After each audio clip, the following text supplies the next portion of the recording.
Batumtusu bamona pasteur so pasteur bamona nzambe yeyo makambo zo bima na papa oyo soki alobi boye ba malade longa na nzoto bato soki alobi bato akufa basengo siko ayo kaka muto na ezada na confiance yake muto aza mosala nzambe maloba bimisaka epesa ayo ka yosko loba ote kasi netinga boninga za bona bima na basi ebele fort na sala ya konse kwa ça eko ede yete ko déranger ye okotia eloko mona mutu na yo alera kozonga na ndako azonga na ba question ebele mais est-ce que biloko sala ka oneza nzambe kaka tu as vu à boye tu pars dans une église où tu trouves seulement mituka ya bien o ezali bande ya pasteur ya yemoko mais les gens viennent ils sont pas bénis yozo zoka o bango bazana ngote là où il y a l'esprit de Dieu Dieu bénit Dieu guérit bayaka na ba malade ba mbasu ba sambeli ba longo l'esprit ba tindi en hôpital kendo etkal pota.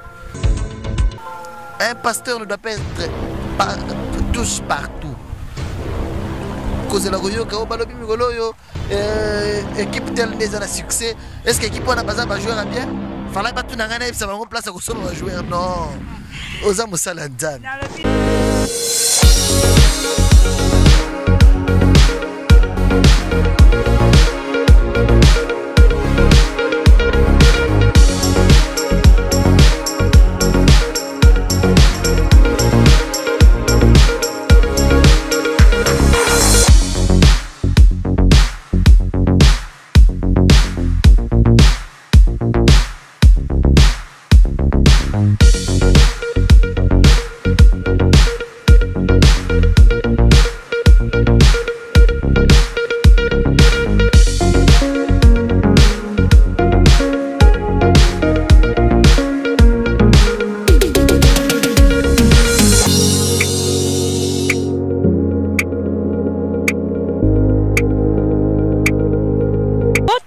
Balandinion sur Rachidi News TV partout beaucoup landabiso merci beaucoup pour la confiance fidélité au Bosala Kangai mon anabino de Konabino Rachel Gikonji la perle rare de la presse la baleine de la presse congolaise je dis merci naba abonné nabiso bo s'abonner massivement sur Rachidi News TV cette émission veuillez le partager commenter et surtout liker ça nous fera énormément du bien là je dis merci à nos partenaires Nangai merci beaucoup à House Africa hein, depuis Bundes merci beaucoup à Maman Nebadibanga.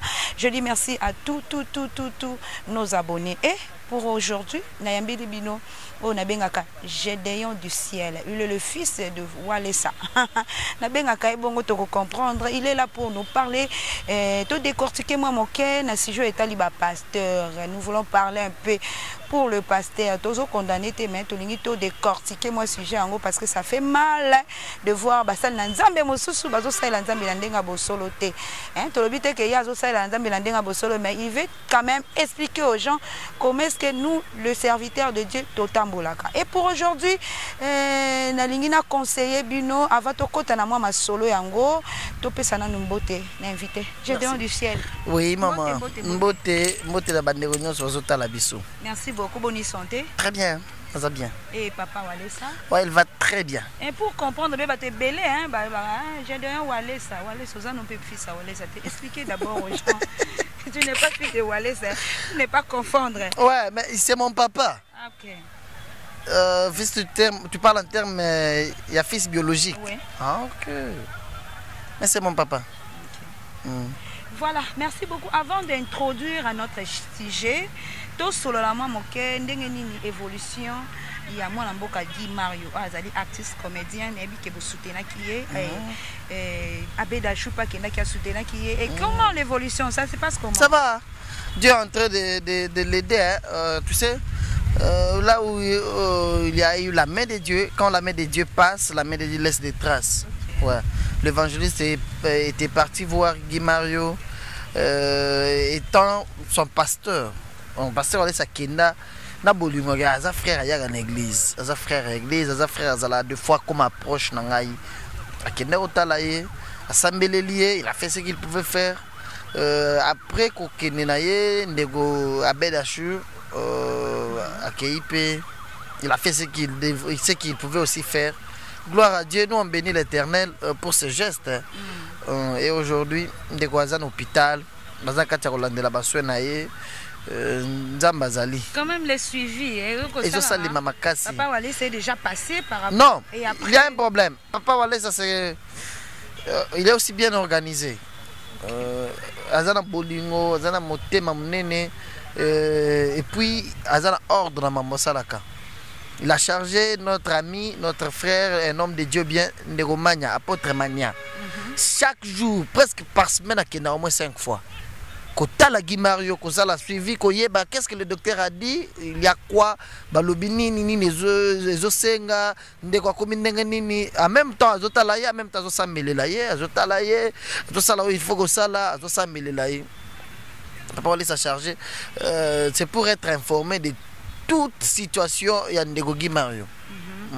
Et à part Papa Walesa, Ndeko Abedachu, information par rapport, il y a Ndeko Guy Mario, Poto Chité na Dikamba Guy Mario. Ouais, il est convalescent.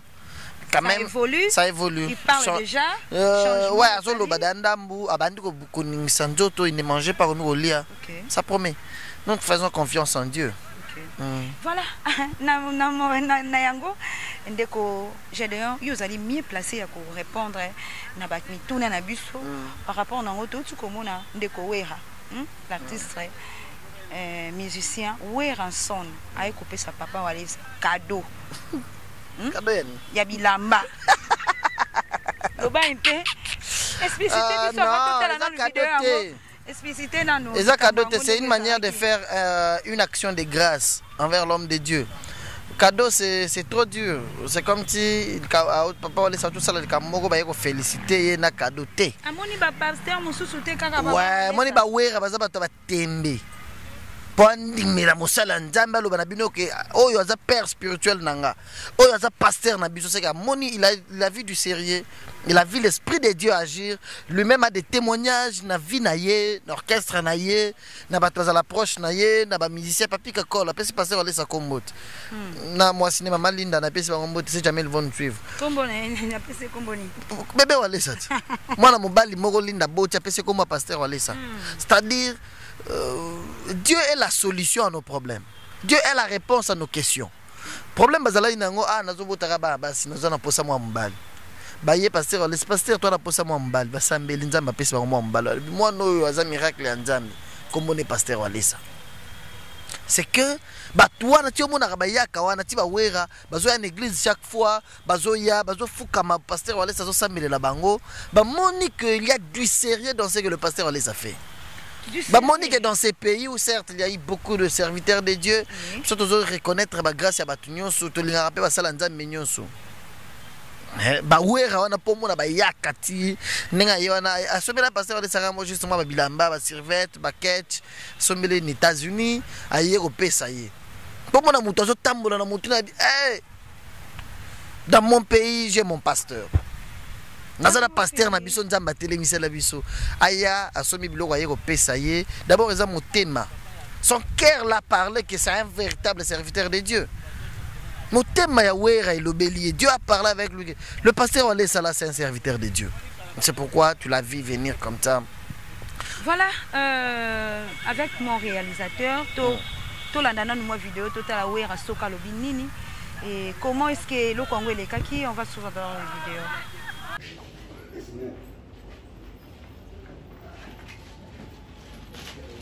Bonsoir. Bonsoir. Papa ça? Azali.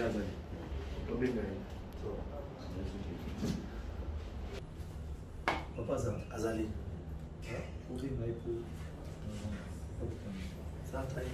Merci.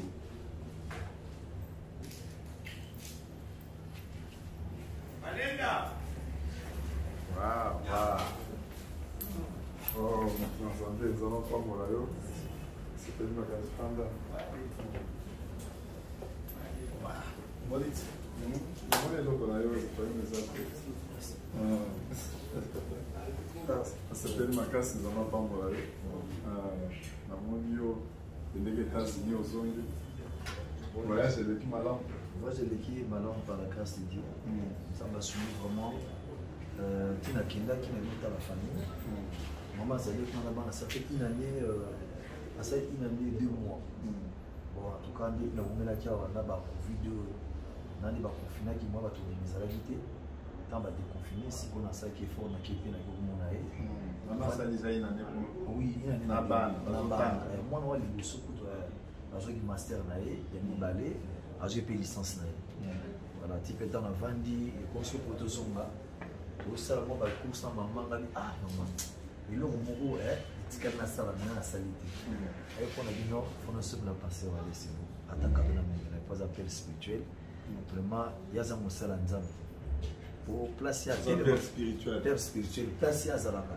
C'est-à-dire, il faut aller à Rongela.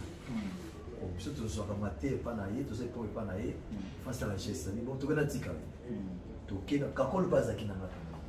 Là, tu es dans l'habité, dans on a pour l'habiter. Ah, vous avez passé là. On passe ça. Voilà, quand on a qui est avant dans la salle, on a vu on a aussi là. Ça, c'est mon pote. Le version de l'Inga. En ce moment-là, on dit que oui, la quête, ça vient.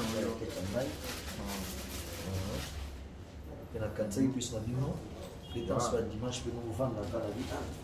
Oh, dès qu'on a fait une bonne rola, tu as pensé à la belle sirvette. Sans la sirvette, ils ont menti. Ils sont dans le cas de la c'est une macasse, mon geste. C'est le cœur, ils ont monté en DPC. Opération, ils ont monté aux États-Unis. Ils ont monté le hyper spirituel, là, c'est une macasse, mon geste, ils ont monté on l'attend. Nous allons pas mourir. Merci. Ça va. On a son bon de la première. Si quand on est dans la batela yo, abattre la famille mobimba, abattre la bande aux Anna aux États-Unis, dans la sous la famille. Nzambe na ngatika na Nzambe na yo, apeso ko banga Nzambe, o mona gloire na yo. Ya monte na zanga cha ko pambola yo makambo nyoso oyo zo na katia ko sala ke liboso. Vous allez béni spirituellement et matériellement au nom de Jésus. Pour la geste yo sali pour ko tindela ngao eloko na mosika ya kolata okanisinga mosika le père spirituel en tout cas la pamboli nzambe na ngaza nzambe na pambolo za béni au nom de Jésus Christ. Amen. Merci. Dès que j'ai d'ailleurs du ciel, toi aussi, qu'on a la vidéo, quel est un peu ton point de vue? Ah non. Pasteur Walé, ça pasteur à musicien, ouais, bah comédien. Ouais, so mon batouana. Oui. Oh. Ouais. Mais batouana pour moi au monde bato pesa ba on est caché mo bonnet baza bato samela te net baza bato ya vie masumu net baza ba satan ba sataniste. Ce que mona ce mona sko bango a star wana dimanche à Sokoli. Pendant que concert te pendant que makamna été à une église abina une église à pasteur Walesa. C'est comme mon nzamba za. Amo papa Walesa oyo. Na on a vu na auto ibisa que baza bato tembe. C'est pourquoi dans l'église ebele ba kota raté pour mon anetika biloko ba pasteur ba sala ba mon anetika est-ce que ça nzambe solo ah ba sala on est pour kozwa ba mbongo ba sala ngo yango ba star ebele bazana ba doute aucune église koye ba star koye ba nzamba solo to nzamba solo te ça c'est comment? Ouais, c'est dans le cœur. OK. Ouais, Dieu parle avec ton cœur quand tu as l'esprit de Dieu c'est une lumière. Eza mwinda o ezali ko mema biso na nzela bo solo esprit nzambe ezali lumière et ko memo place à mabete. Tu vois, bango baza bato batembe makasi. Wandi mage muto aza nzambe ndenge andimi aye avandi abandi ba musicien bazo ba problème babeta Sami na pese mbote chauffeur na ye babete mbasu ya mabe ya liwa bamema na kiseso pas ba féticheur azoyo kate azolo ba susu ta komi ala goni mais wera bengi kakol so botiki Sami pa banganga okufa bo me pa pasteur Alessa bakenda ba masami bayana ye na ba pota na nyos pasteur Alessa bimana ndako afuka masimba ya sambelela sur place muto atelemi ameli atamboli ti lelo aza bien chauffeur atamwisa wera boluka ebosa na émission ayebisa bino Sami nzambe ya bikisa ye na nzela pasteur Alessa so moni ko ba wera avandi ta lobili kambo ndenge za munene wana po esila boluka pasteur Alessa boluka pasteur Alessa c'est-à-dire ils ont compris qu'il y a du sérieux et ça c'est un véritable homme de Dieu. Un véritable homme de Dieu pour ne pas tokende mosika na masolo na biso tokota na moke na sujet na biso du jour o toloba ki te tokolobela moi moke isolo ba pasteur le pasteur des églises surtout parce que ezala quand même moi aspect belé peut-être pendant la prédication na sujet aux autres là repère cet exemple dans le camoro il y a vie passée na yo pour nous ramener batu na pour nous relaxer batu futur présent et pour relaxer ba on ndenge futur kozala zomona ouais dans ça soit c'est normal on doit mettre tout net ngolo nazo relaxer batu ndako ba pasteur Alessa place kandaka bandola la mabele ka une maisonnette coq ndaka bandola la mabele le nzamba tombolier on parle de lui partout dans le monde c'est-à-dire vie passée il y a bien babetela yango ba tout solo et pasteur royete na vie passée no ya mabe mutu moko aza na église wana aza posa aza la édifier jusqu'au zo ba nobetele masolo ya mabe ya kala osala non c'est pas bon tellement j'ai bien dit na sujet pendant la prédication repère cet exemple ya passé na yo moko na présent o nzamba asaleli yo na futur oyo nzamba zo bongisela yo pour édifier les enfants de Dieu. Mais ko édifier ba na nzambe na ndenge ki ba pasteur mususu ko ba pasteur on va comme pasteur azala ki na pasteur ba ndeko kimana basi bele ça nous aide à quoi au déranger foi spirituelle ya batu pamba.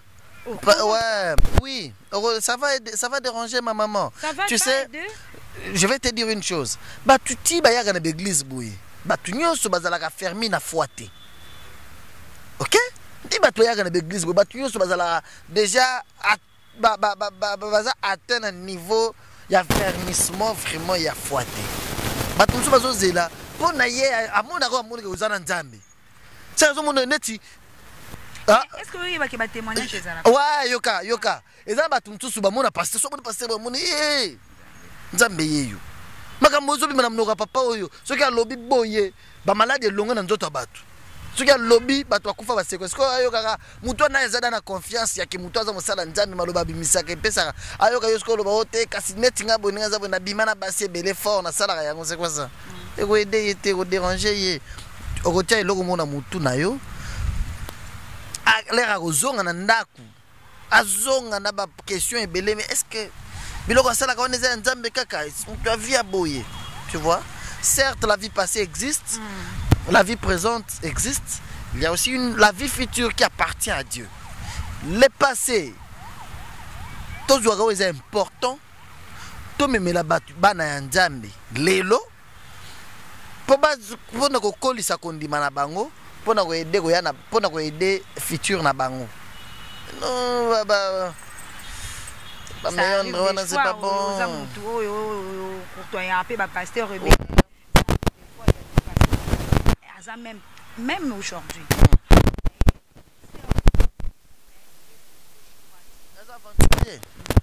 des difficultés on a besoin les loro ko sala soni muto avanda na kata bato lo bana batkana za musala nzambe Ouais, au-dessus de toute chose.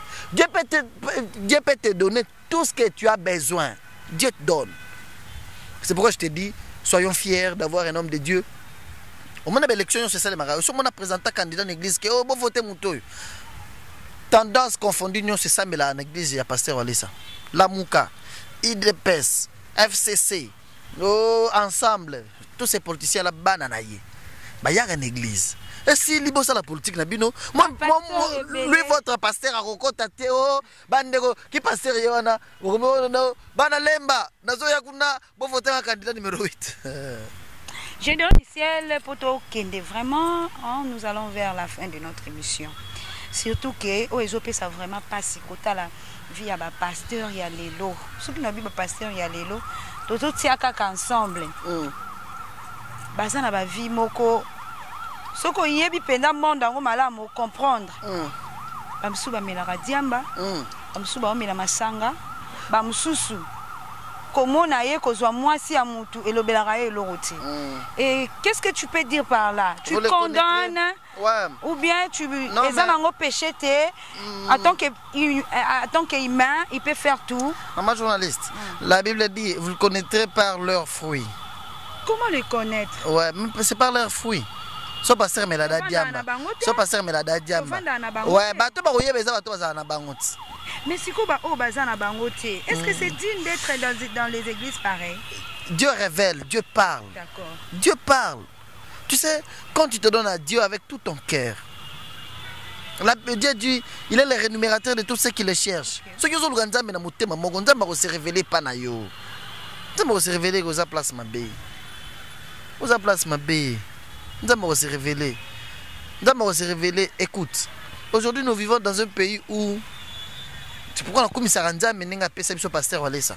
Dans ces pays, les alaga pasteur a dit na bal, ne batunza mabando ko utiliser ce qui a l'équi. Ce sont les icônes hein. Ouais, ce qui a l'équi même elingi na ye et ça les miracles. Voilà. Nde ba monza mazosa ba Walesa lelo. Pourquoi? Parce que via Kindumba te.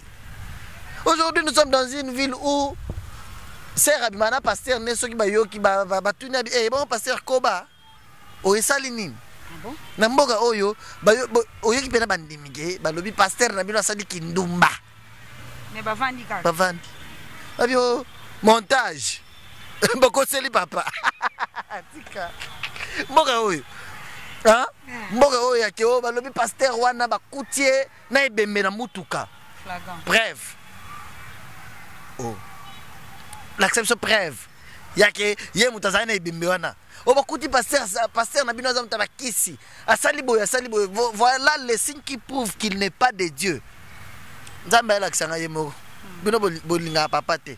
Et ce sont des pasteurs bazana ba sujet na l'église kaka. Ba inakangai. Élévation na ngai bundisaka bango. Élévation na ngai.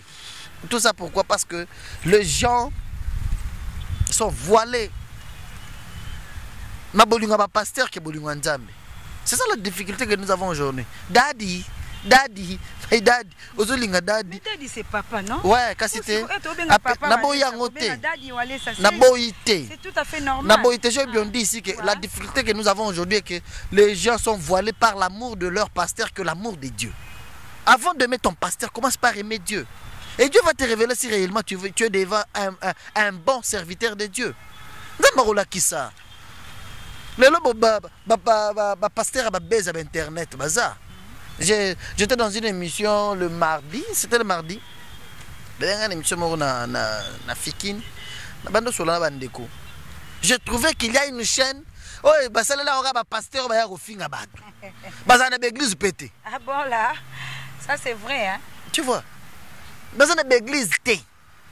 C'est-à-dire bango bakoyaka ka po bayeba na bato apoto bayeba bango batinda bango balar batinda bango ba code bayaka spécialement que pour insulter les hommes de Dieu. Yosko za pasteur l'église nini. Et ça na ba pasteur na mboka oyo. Sa mission est qu'ils vivent dans le baise. Asimba marambo tomate mabe. Asimba marambo ngulu kapela mabe. Asimba marambo ya o bacheli ya pakajuma. Koloba na mabeto na malam. Koloba c'est pas un problème, en bien ou en mal. J'ai dit on va aller ça. Tozo qui est vers la fin. Et mutuna moko elinga na mutu ko ba été est-ce que kusala péché, oui, dans le péché. Mutuna weza dans le péché. Un pasteur qui vit avec une femme, hein, moi on a abalité quoi. Mais ils sont en train de coucher ensemble. Dis-moi un péché, c'est un péché? Oui. Comment tu peux c'est un péché. Prouver ça? Mais ça la kindumbat. Il n'a pas honoré la femme.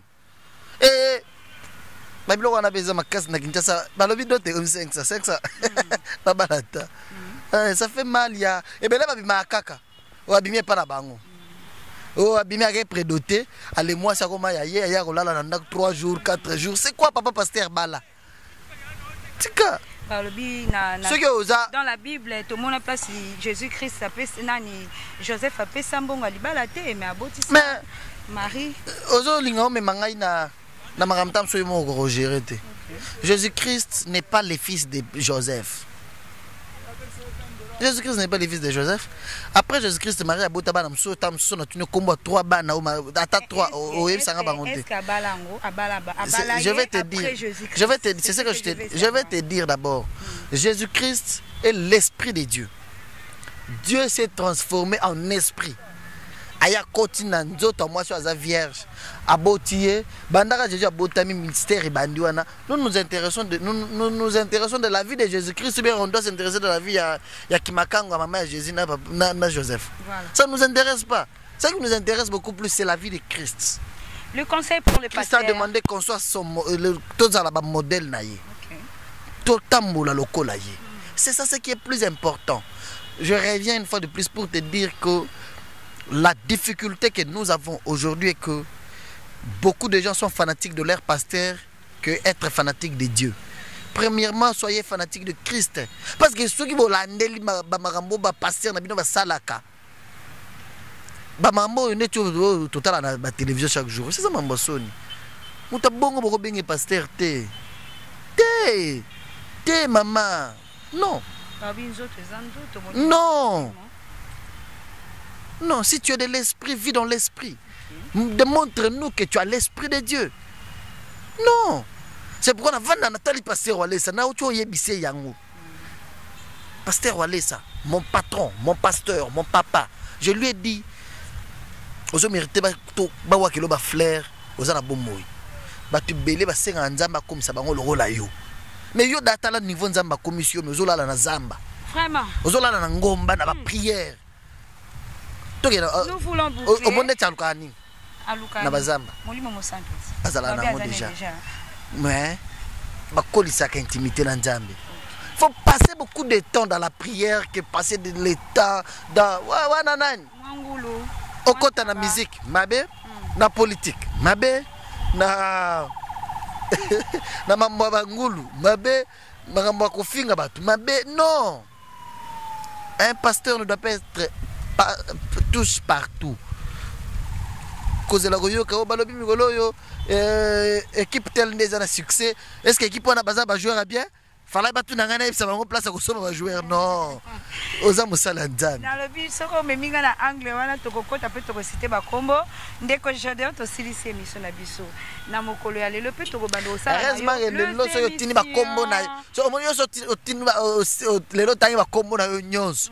Ngai na ko répondre à te na kombo moko te. Pona nini? Pona nini? Nous sommes à la fin de notre émission pour aujourd'hui. Pessana nous conseille. Pessana nous conseille. Pasteur Nyoso balanda lokola pasteur Walesa. Ouais. Pasteur Nyoso balanda lokola pasteur Walesa. Quand il parle, c'est avec certitude, exactitude de message. Quand il prophétise, quand il parle de la part du Seigneur, il sait que ça vient de Dieu, point barre.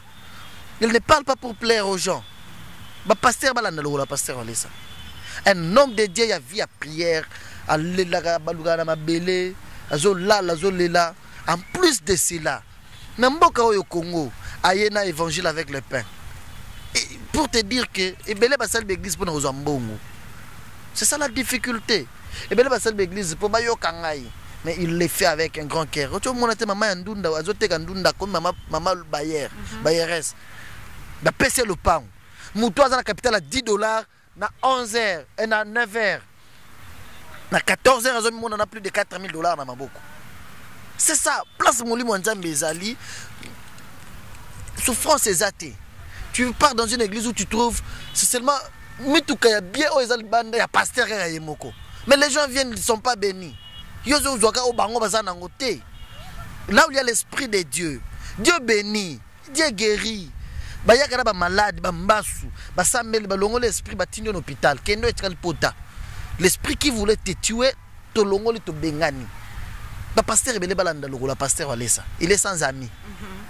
Sans amis. Est-ce que nous t'avons vu bon? L'ami du Saint-Esprit. Ouais. On va découvrir. Nous sommes arrivés à la fin de notre émission. Dès que j'ai Walesa, ce qui s'appelle le bambote, numéro 4. Sur le parterre sans amis. Ah oui. Plus 243 85 42 53 682. Plus 243 85 42 53 682. Merci pour l'opportunité. On partage ces moments, ça me va droit au cœur. Voilà. Encore une fois de plus, un conseil, Nabasali Nzambe. Voilà. Pas copier n'est pas sur sa vivaga. Okoyoka jamais le gambo mwasi. Oui, mambo belé le pasteur, vidéo pasteur na téléphone na bateau pasteur mutakala. Et balobi pasteur na ba monaki na mwasi boye. C'est parce qu'il se mêle dans la vie des femmes. Qu'on se mêle. Pasteur Walesa okoyoka jamais biloko wana. L'ami du Saint-Esprit. On garde la vidéo. Okoyoka jamais oh. Mais je te dis. Okoyoka jamais oh escroquer mbongo mondimi atikala ke mbongo papa bombela ngai nazo kende wesala boye aliété. Mais okoyoka est toujours kaka motumo azala yo wana zali na place olala te pasteur Walesa sombele lupango.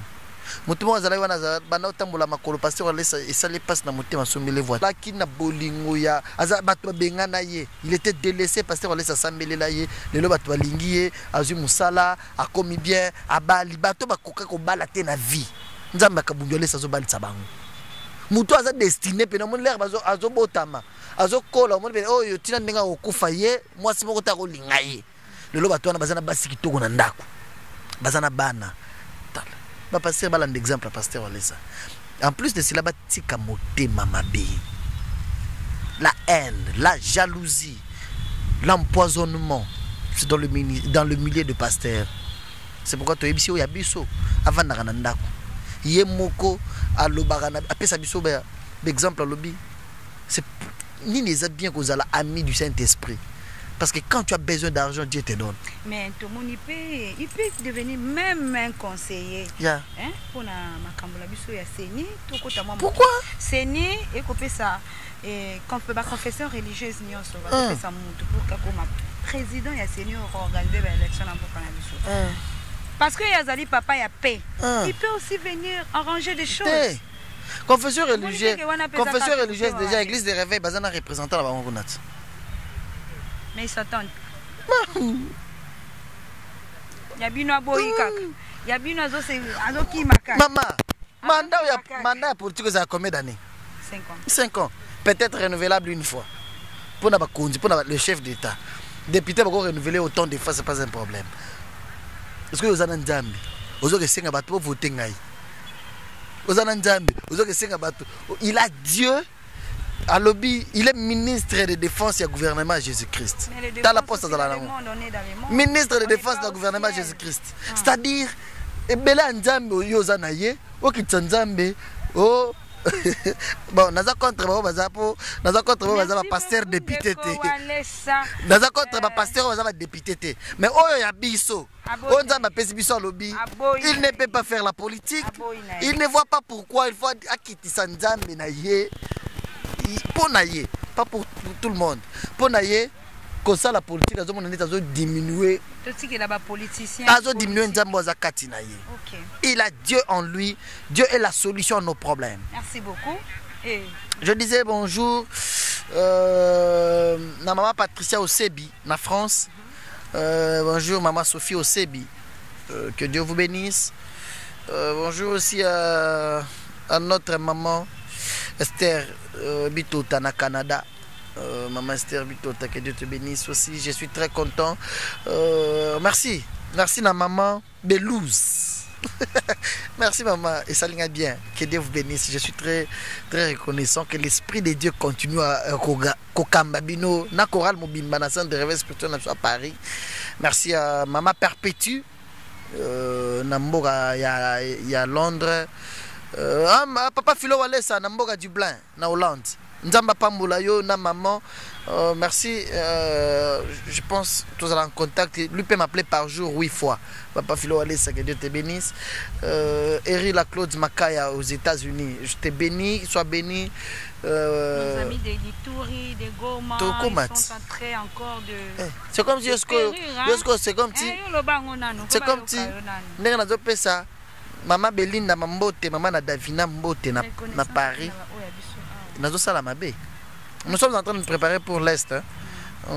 Il y a une délégation des hommes de Dieu au Baouti Goma Baye. Ils sont venus demander à Pasteur Walesa que Yarato Kenenan. Ils sont ici à Kinshasa. Côté, il y a 2 semaines passées, Baouti côté un centre de réveil spirituel. Le rôle de Pasteur Walesa, ça la marre par sentiment. Il y a un Zamba. Il y a un côté Zamba. Son Zamba autorisé, il y a Kende Est à Kende. Si Dieu le permet, Dieu l'autorise de partir, il va partir. Alors qu'il n'était qu'à pour faire plaisir aux gens qui passer par les séances. Ceux qui accueillent et qui ont un changement exact, solution monanité. C'était inutile de partir. Inutile de partir. C'est pourquoi il est l'ami du Saint-Esprit. L'ami du Saint-Esprit. Nous sommes de cœur avec vous. Goma me manque. J'étais à Goma il y a quelques années passées. Et la ville, mon abandonné, c'est où on a battu. S'il est arrivé, il y a une ville, son avant à Lubumbashi, à Goma. J'aimais beaucoup Goma. Nzamba Pambolabino, le pasteur Wale, ça est de cœur avec vous. N'a pas prière, n'a Zamba place à ça. Il implore aussi la grâce de Dieu pour Nzamba Talabino. C'est un peu ça. Na pesi mbote na bandeko ba kotala biso na Lubumbashi, Michel Mukendi. Na Kenya Airways na Lubumbashi na pesi mbote. Na pesi moi Yvette Mbote, ma maman. Ok. Lubumbashi, elle va nous regarder. Moi Yvette Weto. Bonjour aussi à. Merci beaucoup. Bonjour aussi à ma sœur chérie. Je l'aime beaucoup. Je l'aime bien. Anouchka Yvette. Elle se retrouve à Kisangani maintenant là. Na pesi mbote Nzamba Pambola et je pense également à Mbujimai. Je viens de Mbujimai. Tu connais Mbujimai, le pasteur Walesa. J'ai passé des bons moments. Félicitations à mon ami Papolin Kani qui est désormais marié. Il y a autre bala. Non, Gaï. Beau karaté, hein? Nel Kamni. Nel Kamni. Tala. Bomoni, hein? Non, le baté. Pour continuer. Oh. Au balaté. Oh, Nini. C'est où il y a un bien alors. J'ai des ans. Oui, bah, c'est un bien du ciel. Moni. Ok. Eh bah, c'est un bien Ah, non, c'est pas. Bah, bien sûr, l'attaquer. Ok. C'est pas tout le monde qui. On va l'attaquer. Na pesi mbote na Mbujimai, na bande hôtel qui est base fils, mon ami Titi Raphaël. Mbote na yo, mbote à mon ami Didier Kaniki, les ballons d'or. Les ballons d'or à Mbujima et Didier Kaniki. Que Dieu te bénisse. Vous êtes très nombreux. Je vous aime beaucoup. Ici sur place à Kinshasa, je pense spécialement à Cheval Blanc. Judith Congolo. Punda Pembe. Que Dieu te bénisse. Mon numéro est là. Vous avez besoin de moi. Vous avez une suggestion, une préoccupation. N'hésitez pas. Opérationnel 24h/24. N'hésitez pas de contacter Walesa. Ouais, j'ai dit aussi, sincèrement merci à l'évangéliste Claude Kabundi Walesa pour la confiance. Ouais, tu sais, c'est pas facile. Je suis bénéficiaire d'une confiance inexplicable chez ces papas-là. Et non, que Zimbabwe, tu es Bali. Eh non, j'ai donné un bougement et lobby. Toi tu pars alors, on part. Et je l'aime beaucoup. Merci beaucoup. En tout cas, on est fini. Ça n'est fini pour aujourd'hui. Merci beaucoup à tous nos abonnés. Bon, Zouakaka cloche, ça bouge là, clocher. Bon, s'abonner massivement sur notre chaîne de référence Rachidi News TV. Et merci beaucoup à tous nos partenaires. Là, je vois nos partenaires House Africa, la grande information, il y a bien House Africa depuis Bundes. Si vous voulez avoir information, de bonnes études, en tout cas contactez le professeur Denis Mukuna, hein, notre papa docteur Mukuna. Merci beaucoup, papa docteur Mukuna. Merci à Eric Louchikou, un informaticien bien formé. Merci à Serge Koussanika depuis Bundes. Merci à maman Jeannette et la maman Fashion. Merci beaucoup à Céline Gikonji, à toute la famille Gikonji. Merci beaucoup à Noble, hein, le cordon le plus sympa. Merci à mon caméraman, hein, mon réalisateur. Pour aujourd'hui, je m'arrête par là. Tokokuta Miko Ekoya. Si Dieu nous prête vie. Bye. À la prochaine.